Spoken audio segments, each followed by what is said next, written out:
Avec près de 300 000 abonnés, je vis pleinement de mes réseaux sociaux depuis un petit moment déjà. Mais ne vous en faites pas, vous n'avez pas besoin d'une audience aussi grosse pour en vivre. Je le répète souvent, mais la taille de votre audience n'est pas proportionnelle à votre niveau de revenu. La preuve, c'est qu'on voit plein de créateurs vivre très confortablement en faisant seulement 500 vues par contenu, mais pour ça, il faut adapter vos méthodes. C'est pourquoi dans cette vidéo, je vais vous donner le plan d'action en 7 étapes pour que vous puissiez vivre de vos réseaux. Après avoir vu cette vidéo, vous saurez exactement quoi faire pour vivre de vos contenus et surtout construire un business viable sur le long terme.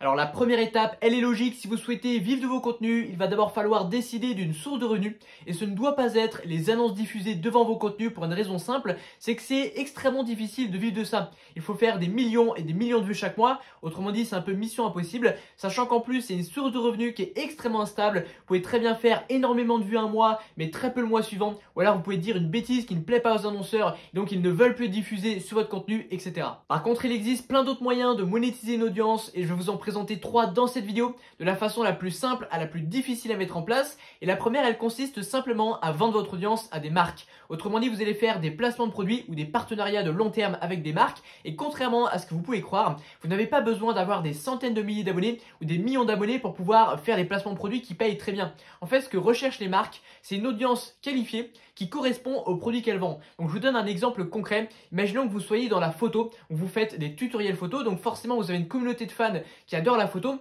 Et bien si vous êtes une marque qui vend des appareils photo, c'est super intéressant pour vous de faire un placement de produit auprès de cette audience, quand bien même le youtubeur aurait 15, 20 ou maximum 30 000 abonnés. Tandis que si vous visez quelqu'un qui ferait du divertissement, qui certes aurait peut-être 200 ou 300 000 abonnés, mais dans le divertissement, n'importe qui peut regarder ça. Ça peut être votre frère, votre mère, votre grand-mère, n'importe qui peut regarder potentiellement du divertissement. Donc la marque, elle ne sait pas à qui elle s'adresse et donc elle ne cible pas tout simplement des gens qui sont potentiellement intéressés par ces appareils photo. Ce qui fait qu'on voit plein de créateurs qui, comme je vous l'ai dit, ont 10 000, 15 000, 20 000 abonnés, qui font 1000 ou 2000 vues par contenu et qui arrivent à faire des placements de produits rémunérés à hauteur de 2000 ou 3000 euros pour 30 secondes de vidéo. Voilà, ça peut quand même être vachement intéressant. Ensuite, seconde stratégie, je vous recommande de faire de l'affiliation. Donc l'affiliation, ça consiste à vendre les produits des autres. Donc l'avantage, c'est que vous n'avez pas à créer votre propre produit. Donc si jamais vous n'avez pas d'idée ou pas de compétences à monétiser, eh bien ça peut être intéressant de vendre les produits des autres. Donc ce que vous allez faire, c'est que vous allez créer un ensemble de contenus sur une thématique précise. Je le répète à chaque fois, mais la clé, c'est d'avoir une audience vraiment qualifiée sur des sujets précis. Ça a beaucoup plus de valeur auprès des marques. Ensuite, vous allez sélectionner 2-3 produits en lien avec les contenus que vous créez et vous allez simplement en faire la promotion. Vous allez mettre des liens affiliés dans votre description et à chaque fois que vous allez vendre l'un de ces produits, eh bien vous allez toucher une commission. Alors moi, je vous invite vraiment à vous focaliser sur 2-3 produits maximum qui sont le plus en lien avec les contenus que vous proposez et vous allez mettre en place toute une stratégie autour de ces produits. Vous allez créer des ensembles de contenus qui visent à promouvoir ces produits, mais pas uniquement, parce que si vous cherchez à vendre sur chacun de vos contenus, ça fait vraiment trop vendeur et ça fait vraiment super redondant. Donc ce qu'il faut faire, c'est bâtir une vraie relation de confiance avec votre audience, ce qui fait que lorsque vous allez leur recommander des produits, eh bien ils vous feront confiance les yeux fermés et c'est ça le secret en affiliation, c'est qu'il faut vraiment bâtir une relation comme si c'était vos propres produits. Et puis troisième solution, selon moi la meilleure, elle vous permet d'être propriétaire de votre source de revenus. Ça consiste évidemment à vendre vos propres produits. Alors je sais que ça peut faire peur, souvent on n'a pas d'idée et souvent on s'imagine qu'entreprendre c'est créer un nouveau produit encore jamais vu qui va révolutionner un marché, sauf que la réalité elle est tout autre. Dans la majorité des cas, un entrepreneur ne fait que prendre des parts de marché. Je vous donne un exemple concret. Il y a un métier qui a le vent en poupe en ce moment, ça consiste tout simplement à générer des sous-titres pour des youtubeurs ou des entrepreneurs qui n'ont pas le temps de le faire eux-mêmes. Et bien ça, il y a plein de gens qui le font. Et bien vous comprenez bien que personne n'a inventé le sous-titrage. Tous ces gens ne font que prendre des parts de marché, ils ont appris à générer des sous-titres, donc ça s'apprend en une semaine ou deux, c'est super rapide, vous pourriez le faire techniquement dans 2 semaines. Et après, ils contactent des créateurs, et puis à partir du moment où il y a des parts de marché à prendre, le métier tourne. C'est pareil pour la plupart des métiers finalement, vous êtes copywriter. Copywriter, c'est l'art d'écrire des textes pour vendre.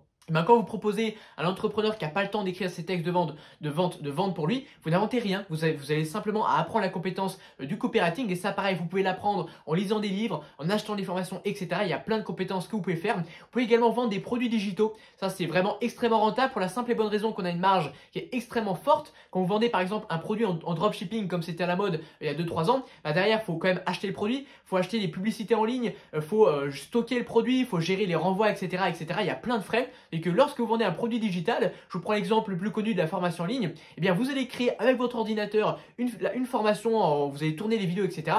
Et après vous la mettez sur votre site et vous n'avez plus aucun coût. Vous avez simplement les frais Stripe et après les impôts évidemment, mais ça c'est inévitable, sauf si vous partez à Dubaï. Et voilà, les produits digitaux, vraiment excellente idée. Et croyez-le, il n'y a pas que les formations en ligne, il y en a plein.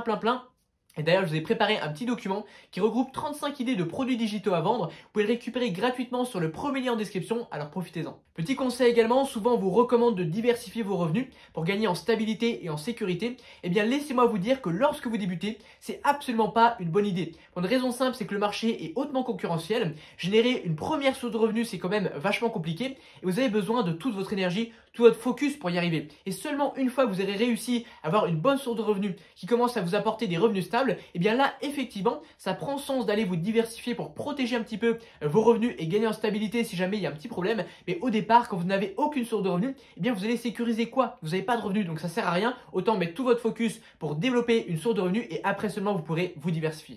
On poursuit, deuxième étape, et pour commencer à créer du contenu, il faut d'abord déterminer votre client type et votre audience cible. Alors pour ça, vous allez dresser un portrait, c'est ce qu'on appelle un avatar, le plus précis possible de la personne la plus susceptible d'acheter vos produits. Donc c'est vraiment ça la question que vous devez vous poser. Quel est le profil de la personne la plus susceptible d'acheter mes produits? Donc là, vous dressez le portrait, quels sont les contenus similaires qu'elle regarde, vous pouvez même vous demander son parti politique, quelles sont ses caractéristiques, etc. etc. Troisième étape, il faut identifier la plateforme sur laquelle vous allez commencer à créer du contenu. Alors pour ça, vous allez vous poser une question. Quelle est la plateforme la plus à même de me mettre en relation avec mon audience cible? Donc il faut toujours partir de votre target, de votre audience cible, et vous allez vous demander sur quelle plateforme elle traîne. Par exemple, si vous ciblez des professionnels, il est plus judicieux de vous rendre sur LinkedIn que sur TikTok. Par contre, si vous ciblez plutôt des consommateurs lambda, enfin des particuliers, et que c'est majoritairement des jeunes, eh bien TikTok prendra plus de sens. Il vous faut également considérer vos avantages naturels. Il y a certaines personnes qui sont très douées pour l'écrit, dans quel cas il vaut mieux rédiger par exemple des posts LinkedIn, et d'autres qui sont très à l'aise devant une caméra, dans quel cas il vaut mieux aller sur YouTube. Je précise quand même qu'à la base, si vous n'avez pas l'habitude de faire ça, même si peut-être que vous serez bon par la suite, il est normal que vous ne soyez pas très à l'aise en caméra au départ, et ça ne veut pas dire pour autant que vous ne devez pas faire ça. Ça peut même être un avantage par rapport aux autres, parce qu'il y a plein de gens chez qui ça va décourager de se mettre devant la caméra, et du coup si vous le faites, eh bien c'est un moyen quelque part de vous extraire un peu de la concurrence. On en arrive donc à l'étape numéro 4, il va falloir commencer à créer des contenus, et une fois de plus vous allez partir de votre audience cible, car c'est elle que vous devez attirer. Ne l'oubliez pas, je le répète souvent, mais la taille de votre audience n'est pas proportionnelle à votre niveau de revenu, ce qui fait que si vous attirez des touristes, eh bien vous aurez beau avoir une grosse audience, vous n'arriverez pas à vendre. Donc partez de votre audience cible et vous allez vous demander 4 choses. Quels sont ses problèmes, quels sont ses besoins, quelles sont ses peurs et quelles sont ses frustrations. Et à partir de ces choses-là, vous pouvez même vous aider de ChatGPT pour les trouver, eh bien vous allez créer des ensembles de contenus destinés à répondre aux problèmes et besoins de votre audience. Comme ça, vous êtes sûr de créer des contenus qui les intéressent vraiment. Et c'est seulement si vous arrivez à réellement profondément les aider qu'ils se sentiront reconnaissants et qu'ils auront envie d'aller plus loin avec vous si jamais vous proposez un produit qui répond à un plus gros problème de votre audience. En fait, le but, ça va être de démontrer votre expertise, de montrer que vous êtes compétent et capable d'aider votre audience. Parce que ne l'oubliez pas, les gens qui vous découvrent au travers des réseaux, ils ne vous connaissent ni d'Adam ni d'Ève. Ils n'ont aucune raison de vous faire confiance, ils ne vous connaissent pas, ils ne savent pas qui vous êtes, ils ne savent même pas ce dans quoi vous êtes bon. Et donc, ils ne vont pas acheter un produit d'entrée de jeu. Il faut d'abord apporter de la valeur. Moi, je dis souvent que la vente au travers des réseaux, c'est un échange de valeur dans lequel vous devez être le premier à donner pour gagner la confiance des gens. Vous devez créer un ensemble de contenus qui, comme je vous l'ai dit, répond aux problèmes et besoins de votre audience. Mais pas seulement, vous devez également cultiver votre personal brand, parce que j'aime le dire, en 2023, l'argent est dans la relation. Il y a des tonnes de créateurs et finalement un créateur, on le suit autant pour son contenu que sa personnalité en elle-même. Donc il faut appuyer sur ça, il faut travailler sur votre personal brand. Donc ça passe par le partage de vos valeurs, le partage d'une mission. Il faut également créer des contenus très humains du type des FAQ, vous allez répondre en direct aux questions de vos abonnés. Je vous invite également à créer des sessions live. Les lives, c'est pas ce qui vous apporte le plus d'audience, c'est pas ce qui fait le plus de vues. Par contre, vous allez nouer des liens très forts avec votre audience. Vous allez créer une proximité qui va se ressentir au niveau des ventes. On poursuit étape numéro 5, il va falloir sortir les gens de la plateforme. Vous connaissez le dicton, money is in the list. Il faut absolument que vous sortiez les gens de la plateforme pour vous constituer une liste email. Alors je sais que ça peut paraître contre-intuitif pour certains. Le mail, on a souvent tendance à s'imaginer que c'est mort, que plus personne le regarde. Il s'avère que pas du tout. Et je peux vous assurer que si tous les plus gros entrepreneurs du web se constituent une liste email, c'est pas un hasard, c'est pas pour rien. Et je peux vous le dire par expérience, je fais à peu près 70% de mon chiffre d'affaires via ma liste email et seulement 10% via mes réseaux sociaux. Les 20% restants, c'est via un canal Telegram. Donc pareil, j'ai quand même sur le canal Telegram aussi sorti les gens de la plateforme. La liste email, c'est quelque chose d'extrêmement pérenne qui dure sur le long terme. Quelqu'un qui s'inscrit à votre liste email, eh bien, il y a de fortes chances que 5 ou 6 ans plus tard, il ouvre encore vos emails. Et mine de rien, l'email, quand on est au travail ou même n'importe qui, même si on n'y passe pas des heures chaque jour, eh bien, c'est rare qu'on passe un jour sans ouvrir sa boîte mail. C'est quelque chose que malgré tout, on continue d'utiliser.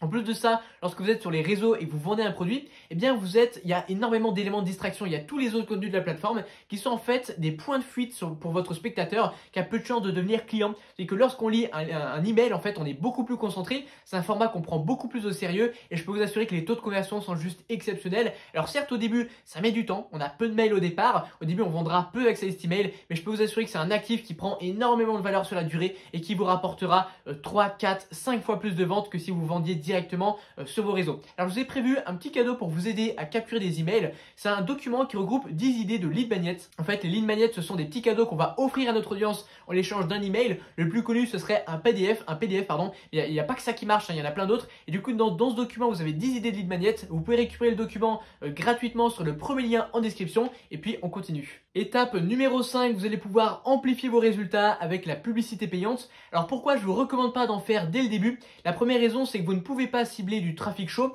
Le trafic chaud, ce sont les personnes qui vous connaissent déjà, ça peut être les gens qui sont déjà clients chez vous, ça peut être tout simplement votre audience sur les réseaux. Et l'idée, c'est qu'en ciblant avec vos publicités du trafic chaud, donc des personnes qui vous connaissent déjà, eh bien c'est évidemment beaucoup plus facile d'être rentable. Ce qui fait que lorsque vous débutez, vous n'avez pas l'expérience de créer des contenus, parce que sachez-le, quelqu'un qui a l'habitude de créer des contenus, il sera bien meilleur pour créer des publicités, il sait ce qui plaît à son audience, il sait comment la captiver, etc. Et donc non seulement vous n'avez pas cette expérience, mais en plus de ça, vous ne pouvez pas cibler du trafic chaud, donc vous devez targeter des gens qui sont à froid, donc c'est extrêmement dur d'être rentable, c'est possible mais extrêmement dur. Par expérience, je vous le dis, seule une extrême minorité des gens qui font ça y arrivent, et donc c'est pas recommandé au départ.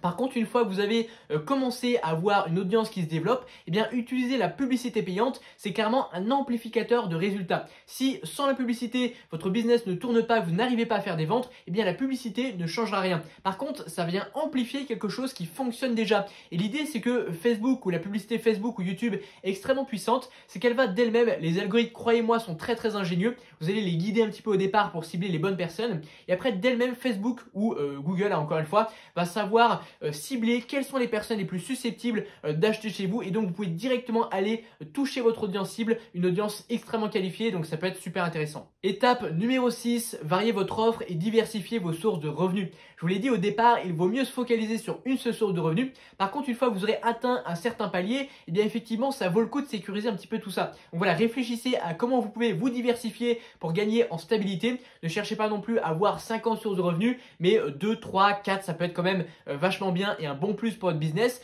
Et puis également varier votre offre pour une raison simple, c'est qu'il est beaucoup plus facile de faire en sorte qu'un mec qui est déjà client chez vous rachète chez vous plutôt que de faire en sorte qu'une nouvelle personne devienne cliente chez vous. L'idée, c'est que si vous vendez qu'un seul produit et que quelqu'un a déjà acheté chez vous, eh bien une fois que la personne a acheté chez vous, eh bien elle n'a plus d'argent à dépenser chez vous. Pourtant, ces clients qui sont déjà clients chez vous, c'est une mine d'or. Ils vous connaissent bien, s'ils ont été satisfaits de vos produits, eh bien très souvent, ils sont prêts à dépenser plus d'argent chez vous. Sauf que si vous ne leur proposez rien, eh bien vous n'arriverez pas à développer votre chiffre d'affaires et donc vous passez à côté vraiment de grosses sommes, d'une grosse partie de votre chiffre d'affaires. Donc pour varier votre offre, il y a plusieurs solutions. La première déjà, c'est de faire une offre en 3 volets. Donc souvent, vous allez avoir un petit produit d'appel qui coûte pas cher du tout, donc qui permet en fait de gagner la confiance avec les gens. Souvent, c'est un produit à moins de 100 €, donc ça vous permet d'avoir beaucoup de clients. Et ensuite, ce petit produit d'appel, en fait, il sert plutôt à faire en sorte qu'il y ait une partie de ces gens-là qui par la suite achètent l'un de vos produits qui coûte beaucoup plus cher. Donc ça va être un produit à high ticket, souvent à minimum 1000 €, ça peut monter à 5, 10 000, même 100 000 € pour des grosses prestations avec du suivi annuel par exemple. Et vous pouvez faire également un produit un peu intermédiaire autour de 300, 400 €. Donc ça, c'est ce qu'on appelle l'offre en 3 volets. Ou alors vous pouvez faire ce qu'on appelle la méthode des petits produits. C'est la méthode pour laquelle j'ai opté personnellement. Et en fait, chaque mois, je passe tout mon mois à travailler sur un programme complet. Donc c'est des petits produits, hein, c'est pas des formations qui durent 60 heures. Et donc chaque mois, je propose une nouvelle formation sur une compétence précise. Et donc ça permet d'avoir chaque mois un nouveau produit. Et donc j'ai des clients qui ont acheté 100% de mes formations depuis que j'ai lancé mon business. Donc il y a des clients qui ont dépensé plus de 1000 € chez moi alors que mon business a moins d'1 an et que je vends que des formations qui sont à 200 balles ou alors à 100 balles en promotion. Voilà, ça vous montre qu'un seul client peut vraiment vous rapporter un gros nombre de chiffres d'affaires et c'est dommage de passer à côté de tout ça. Donc voilà, on arrive sur la fin de cette vidéo, j'espère qu'elle vous aura plu. Pensez à vous abonner à cette chaîne si elle vous a plu. J'ai également un canal Telegram avec un peu plus de 6000 membres, c'est des créateurs et des entrepreneurs. Je les aide à développer leur audience sur les réseaux. Je partage notamment les secrets qui m'ont permis de gagner plus de 240 000 abonnés en moins de 6 mois, donc rejoignez-nous. Il y a une autre de mes vidéos qui s'affiche juste ici et moi je vous dis à très bientôt.